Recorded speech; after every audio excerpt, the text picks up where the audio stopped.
thought you might have been long gone by now. Oh, it's you two. Oh, you startled me there. You can relax now. We threw those people looking for you off the trail. Really? Thank you so much. Unfortunately, I believe there's still more of them out there looking for me. Uh-oh, looks like there's some coming this way. Huh? More of them? Then what are we standing here for? Run! No, wait, my body isn't in the best shape. It's difficult for me to run. Okay, sounds good. There's a tavern on the other side of the port we can go to. They probably wouldn't expect me to hide in a place like that. All right, let's move out. Stay behind us. We'll keep an eye out for anyone looking for you.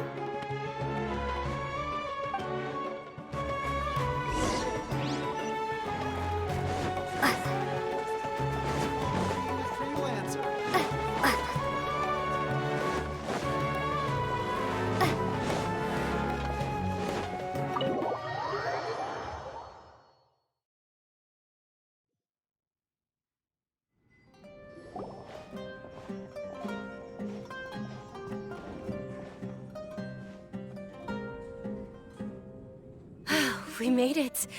Oh, they shouldn't be able to find us now. Wait, stand down, Dehya.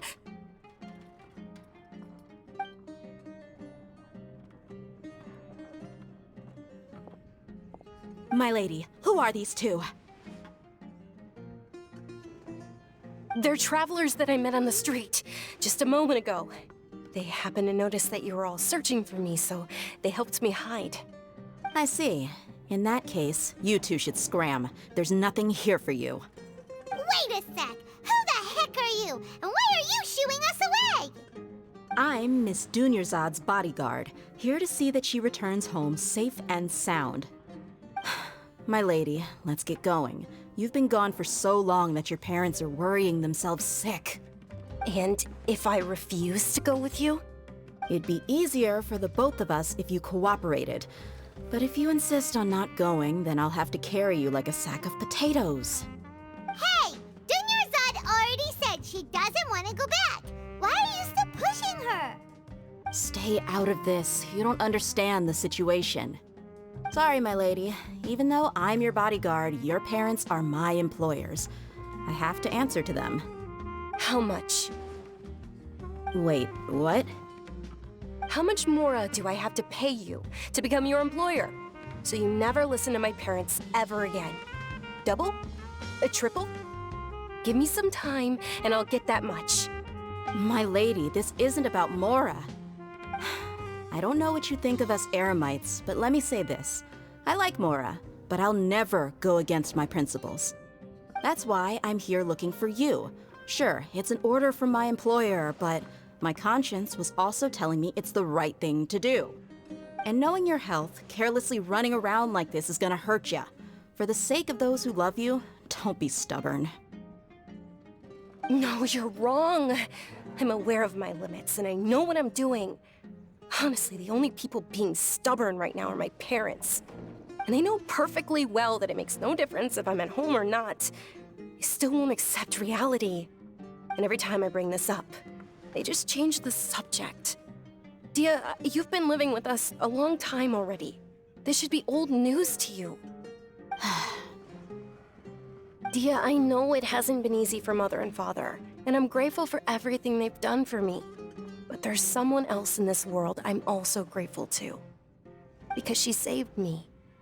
The love I have for her is the same I have for my parents. This is my life and my last chance. So I want to do something meaningful.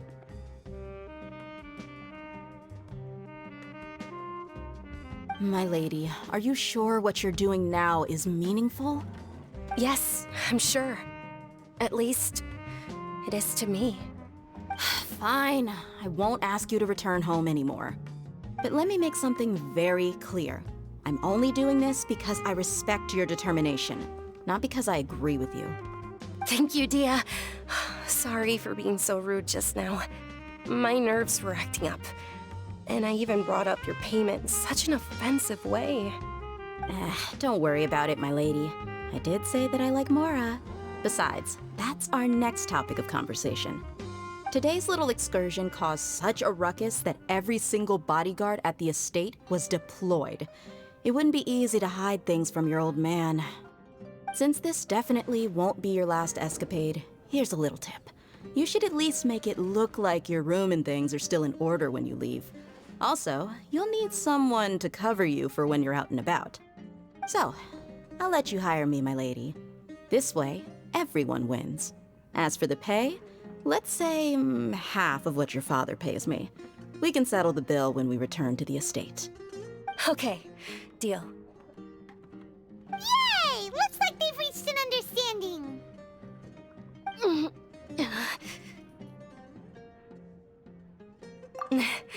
I'm fine, really.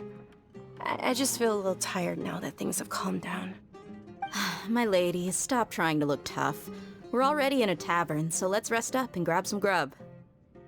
I'm sorry for worrying you two. If you don't mind, I'd like for you to join us. Sure! After you rest up, we want to hear more about Lesser Lord Kusanali.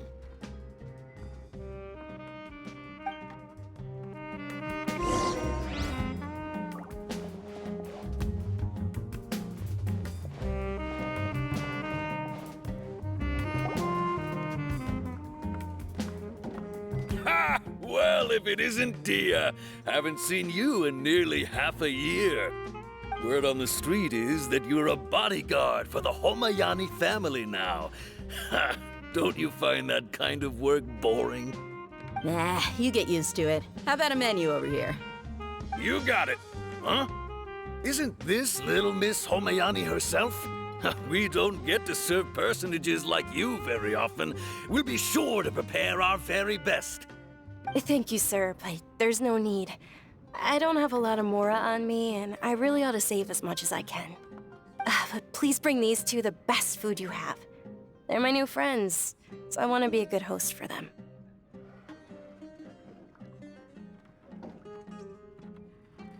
Yeah, we're already super grateful for everything you told us about Lesser Lord Kusanali. How about our coconut charcoal cakes? They're our signature snack, and they run cheap. Look, other customers over there are eating some now. They look kind of burnt and dry. Paimon will pass. Hey, come on! Paimon has personal preferences too, you know. Dunyarzad, we asked a lot of people when we first arrived, and almost nobody was interested in Lesser Lord Kusanali. So, what made you want to follow her? Well, remember when you asked me if I knew how to meet the Dendro Archon? Even though I don't know how, I think I've actually seen her before. Huh? Really? Yes, it was when I was a child. At the time, my illness had kept me bedridden for the better part of a year. I was stuck inside and couldn't make any friends, and my parents did their best to find treatments for me. But even then, the Akasha didn't have any helpful information. My younger self no longer had any hopes or dreams. One flare-up was so bad that I was in a semi-conscious state for several days. Then one night, I woke up alone in my room. I was terrified. My body was paralyzed. Even if I cried, there was no sound. At that moment, an ethereal voice spoke in my mind. Dunyarzad, don't be scared. You don't have to cry. Dunyarzad, don't be scared. You don't have to cry. Who are you? How do you know my name? How do I explain this? You might not be able to understand, but actually, I know everything about you. Really? Of course. I know that you're scared of thunder, that you hate taking medicine every morning, and that you love counting the petals on your mom's skirt. Wow, you really do know everything. Dunyarzad, is there anything you want? What? Not really. I can't go anywhere or do anything. Huh? But aren't you a child? All children have wishes. Tell me what you want, and maybe I can make it happen. But can you make my illness go away? Oh. I'm sorry. But I'm not powerful enough to do that right now. Then, can you be my friend? After that, the voice said, "Okay, I'll be your friend." Although my body was suffering during those days, that voice encouraged me and told me many wondrous things. Beyond my window was the flourishing Sumeru city. Beyond the city was a lush rainforest. And beyond that was the wall of Samiel, deserts, and all of Tevat. Once I finally made it through that bout of illness, I couldn't hear that voice anymore. I told my mother about it, but she said that I must have been dreaming. But I know that that voice wasn't a figment of my imagination. Before that, I had never heard of Tevat.